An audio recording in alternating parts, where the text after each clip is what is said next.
जय श्री श्याम भक्तों। फुलेरा दूज को हमें क्या क्या करना चाहिए, जो हमारे बड़े बुजुर्ग किया करते थे, जो हमारी दादी नानियां किया करती थी, आज मैं आपके साथ वो सारी बातें शेयर करूंगी।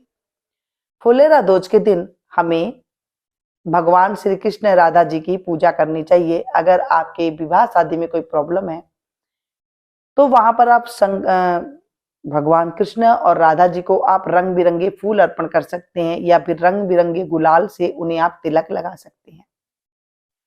तो अगर विवाह का जोग नहीं बैठा है तो विवाह का योग बनने लग जाता है, और अगर पति पत्नी में कोई खटपट होती है तो उसमें मिठास होने लग जाती है। जो भगवान को आपने गुलाल चढ़ाया है वो उसी से ही आप दोनों भी पति पत्नी भी जो है तिलक लगा सकते हैं, तो उनमें भी जो है गहरा प्रेम हो जाता है। ऐसे हमारे बड़े बुजुर्ग कहा करते थे। वैसे इस दिन कोई व्रत वगैरह तो नहीं होता है, ना ही कोई ज्यादा पूजन किया जाता है। बस सिंपल सी यही पूजा की जाती है कि आप सिंपल तरीके से जो है रंग बिरंगे फूल चढ़ा दे या फिर रंग चढ़ा दे। फूलों के अभाव में रंग चढ़ा सकते हैं, रंग के अभाव में फूल चढ़ा सकते हैं, या फिर आप दोनों चीज ही चढ़ा सकते हैं। ठीक है, ये वाली हो गई। मंदिर में जाकर के करें तो अच्छी बात है, नहीं मंदिर जा सकते तो आप घर के जो आपका मंदिर है उसमें ही आप कर सकते हैं।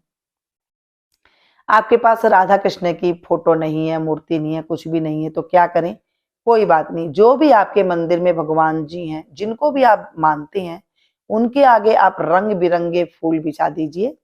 लाल, सफेद, पीले, इस तरह से फूल ले लीजिए और वो चढ़ा दीजिए।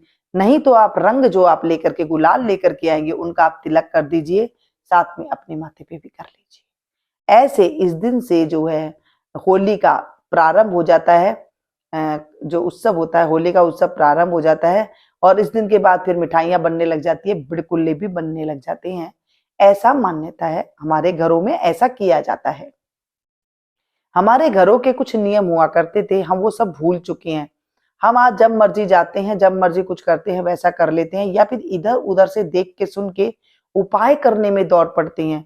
उपाय करने की हमें जरूरत नहीं पड़ती थी। आजकल इतने उपाय हो गए हैं कि आप कर करके थक जाते हैं। फिर जब उपाय करते हैं ना, एक चीज का आप ध्यान रखें, उस उपाय को आपको हर साल फॉलो करना होता है।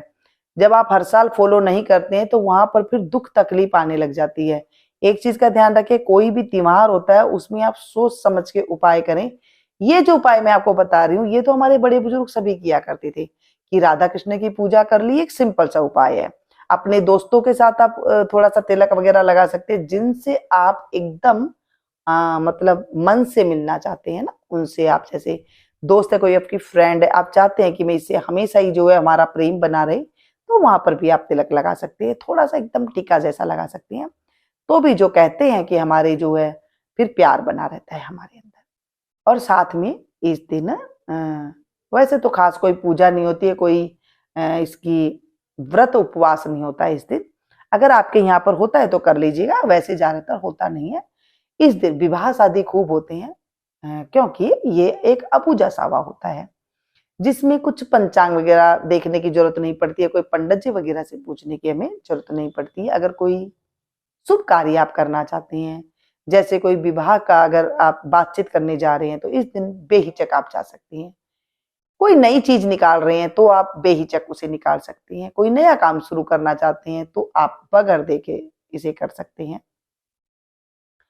फुलेरा दूज के दिन कोई नई जो शुरुआत करनी होती है, नया कोई प्लॉट लेना होता है, मकान लेना होता है, वो भी लिया जाता है, यानी कि अबूजा मुहूर्त है।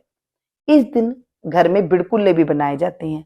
पहले ना सगुन हुआ करते थे सारे काम के, तो घर में फिर 1 साल तक खुशियां आती रहती थी, सगुन हुआ करता था। और ये जो फुलेरा दूज आती थी ना, इस दिन थोड़ा सा गोबर मंगवाया जाता था, और फिर उसके बाद बिड़कुल्ले बनाए जाते थे। आज भी घरों में बनाए जाते हैं, लेकिन ज्यादातर आजकल क्या हो गया कि हम मोल के लेके आने लगे, यानी कि बाजार के बने हुए खरीद कर लेकर के आजकल बिकने लग गए हैं। तो वो अगर आप लेना चाहें तो ले सकते हैं, जो बनाना चाहें तो वो इस दिन से आप बना सकते हैं। मतलब दोनों चीज ही है। और आप जब बनाना चाहें तो फुलेरा दूध से आप बना सकते हैं। और सुबह सवेरे गोबर ले आइए, और उसके बाद जब कुछ पहले तो क्या करते थे हमारी दादी नानी, जैसे खाना खा लेते थे दोपहर में, उसके बाद बनाते थे। और जब ये सगुन बनाए जाते थे, ओढ़ना ओढ़ करके, मतलब जो सिर पर लाल चुन्नी ओढ़ करके, उसके बाद ये बनाए जाते थे। अगर आपके यहाँ पे भी करते हैं तो जरूर कमेंट करके बताइएगा, ताकि आजकल के जो बच्चे हैं जो या जिन्हें नहीं पता है वो भी समझ सके कि सिर पे ऊपर कपड़ा रख के फिर ही ये बनाया जाता है, इससे शगुन कहा जाते हैं। ये हमारे घर के शगुन हुआ करते थे जो हम होलिका में जा करके फिर चढ़ाते हैं। जैसे नारियल है, सूरज है, पतासे हैं, बर्फी है, चांद है, ये सारे शगुन बनते हैं। शगुन मतलब सौन, जो हमारे घर के अच्छे सौन होते हैं, यानी कि पूरा 1 साल तक हमारे घर में अच्छे शगुन हो, सौन हो, अच्छे अच्छे काम हो, अच्छी अच्छी हमारे घर में चीजें आए, इस तरह से जो है इसलिए इनको बनाया जाता था। ठीक है, तो आप इस दिन से शुरुआत कर सकते हैं। अगर आप सारे बनाना चाहें, जितने शगुन बनते हैं सारे बनाना चाहें तो आप सारे बना सकते हैं, नहीं तो आप सिर्फ 5 या 7 बिड़कुले बना सकते हैं, सिर्फ शुरुआत कर सकते हैं। और इन बिड़कुलों को उसके बाद फुरेला दूज के बाद आप कभी भी मर्जी फिर उसके बाद बिड़कुले बना सकते हैं, जितने आपको बनाने हैं आप बना सकते हैं।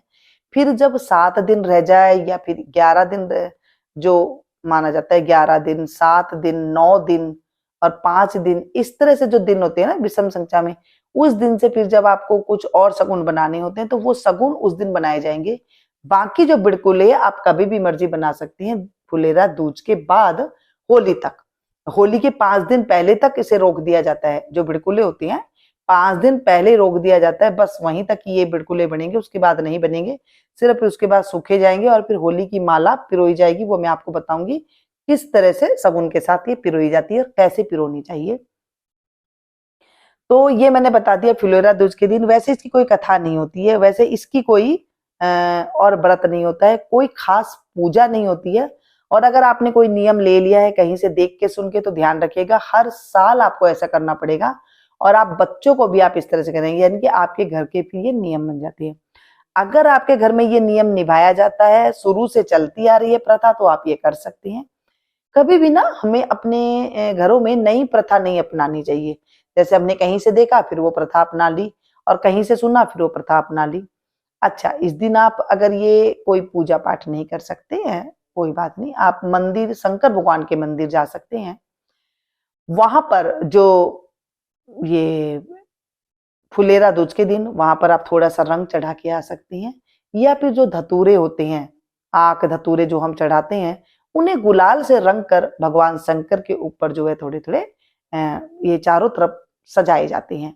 तो इससे जो है हमारे जीवन में जो कष्ट होते हैं वो दूर हो जाते हैं और मनोकामना पूरी हो जाती है। ऐसे कहा जाता है कि जब 7, 5, 3 इस तरह से विषम संख्या में जब हम धतूरे भगवान शंकर के शिवलिंग पर चढ़ाते हैं, तो हमारे जीवन में इतनी ही खुशियां आती है, यानी कि उस साल के अंदर हमारे जीवन में हमारे साल भर में इतनी खुशियां घर में आती है। ऐसे हमारे घरों में किया जाता है, ऐसे कहा जाता है।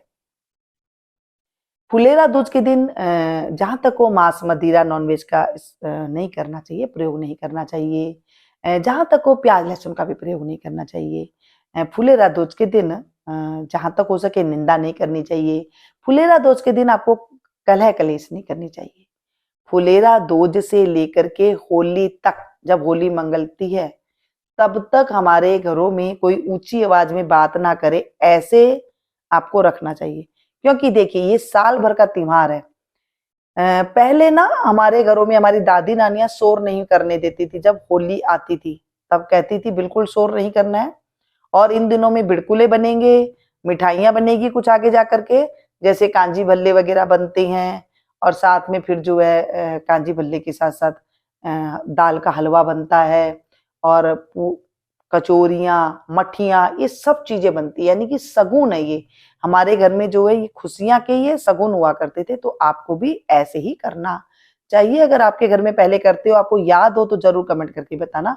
बहुत अच्छा लगता है, ये पुरानी चीजों को हम भूल चुके हैं। आजकल हमने अपने बच्चों को बताना बंद कर दिया है, बस सिर्फ पढ़ाते हैं, और ये शगुनों को हमने आलोप कर दिया है। तो हमें ना ये चीजों को जरूर जो है, हमारी जो ये घर की जो ये चीजें होती थी, शगुन हुआ करते थे, इन्हें हमें बच्चों को जरूर बताना चाहिए, ताकि उनका जीवन भी आगे सुखमय निकले। उन्हें ये पता होना चाहिए कि हम ये चीज जो ये शगुन खरीद रहे हैं तो कब खरीदें, बनाएं तो कब बनाएं, ये चीज का उन्हें भी बहुत ज्यादा ध्यान रखना चाहिए। तभी तो जो है हमारे आगे जो बच्चे उनका कुल है, जो उनकी जो आगे संतानें होगी वो उनको बता सके और उनके घर में भी जो उनके जीवन में सुख शांति समृद्धि का वास हो सके। ये होली का त्योहार के बारे में मैंने आपको बताया और साथ में आपको फुलेरा दोज के बारे में बताया। आज की वीडियो कैसी लग रही है जरूर कमेंट करके बताना। मिलती हूँ फिर से एक नई वीडियो में नई जानकारी के साथ।